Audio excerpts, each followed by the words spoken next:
খাসি গরু বিরিয়ানি পোলাও খেতে খেতে যারা একদমই বিরক্ত হয়ে গিয়েছেন তাদের জন্য নতুন রেসিপি নিয়ে এসেছি। আসসালামু আলাইকুম আমার আপু এবং ভাইয়ারা, কেমন আছেন আপনারা সবাই? তো আজকে যে রেসিপিটি করব এর জন্য আমি একটি হাঁড়িতে প্রথমে নিয়ে নিচ্ছি 1 কাপ সয়াবিন তেল, দিয়ে দিচ্ছি হাফ কাপ পেঁয়াজ কুচি। পেঁয়াজটাকে আমি খুব ভালোভাবে একটু সটে করে নিব। এই তো দেখতে পাচ্ছেন পেঁয়াজটা আমি 1 মিনিটের মতো ভেজে নিচ্ছি।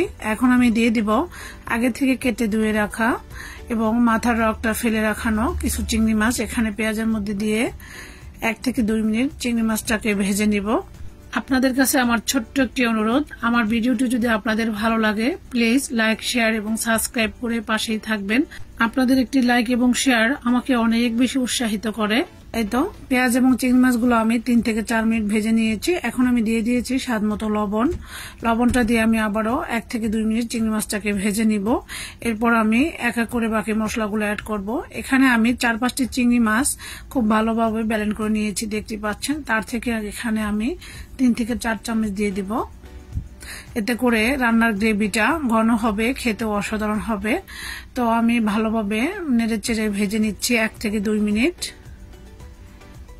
এই তো এখন আমি দিয়ে দিয়েছি 1 টেবিল চামচ আদা রসুন বাটা। এখন দিয়ে দিব 1 চা চামচ লাল মরিচের গুঁড়া, হাফ চা চামচ হলুদের গুঁড়া, হাফ চা চামচ জিরার গুঁড়া এবং হাফ চা চামচ ধনিয়া গুঁড়া। সমস্ত মশলাগুলো আমি আবারও 1 থেকে 2 মিনিট খুব ভালোভাবে ভেজে নিচ্ছি। এই তো এখন আমি ঢাকনা দিয়ে ঢেকে মশলাগুলো আরো 2 থেকে 3 মিনিট কষিয়ে নিয়েছি। এই ফাঁকে এখানে একটু পানিও আমি অ্যাড করে দিয়েছি অফ ক্যামেরায়।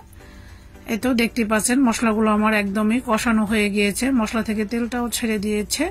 এখন আমি এখানে 3-4টি মরিচ ফালি করে দিয়ে দিচ্ছি ঝালের জন্য। ঝালটা আপনারা আপনাদের পছন্দ মতো দিয়ে দিবেন।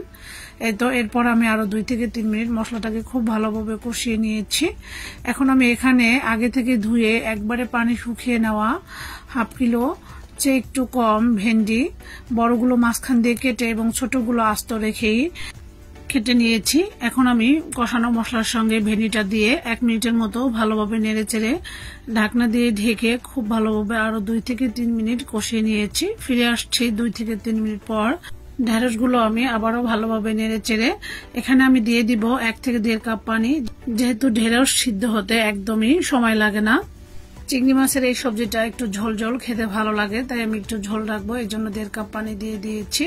আপনারা চাইলে 1 কাপও দিতে পারেন। এখন আমি ঢাকনা দিয়ে ঢেকে রান্না করব 4 থেকে 5 মিনিট। এই তো ফিরে আসছি আমি 4 থেকে 5 মিনিট পরে। এখন একটু আমি কড়াইটাকে ধুলিয়ে দিচ্ছি। বেশি নাড়াচাড়া করা যাবে না, তাহলে ভেন্ডিটা পিচ্ছিল হয়ে যাবে, সেক্ষেত্রে ভেন্ডিটা খেতে একদমই ভালো লাগে না। এখন আমি দিয়ে দিয়েছি একটি টমেটো স্লাইস করে, দিয়ে ভালোভাবে নেড়েচেড়ে আরো 2 থেকে 3 মিনিট আমি রান্না করেছি।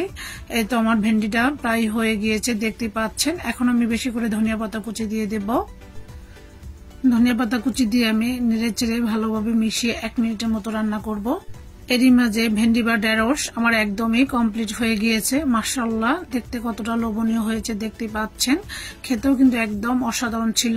আমার আজকের রেসিপিটি কেমন লেগেছে অবশ্যই কমেন্ট করে জানাতে ভুলবেন না। তাহলে আজকের মতো এখানে বিদায় নিয়ে নিচ্ছি। সবাই ভালো থাকবেন। আসসালামু আলাইকুম, আল্লাহ হাফেজ।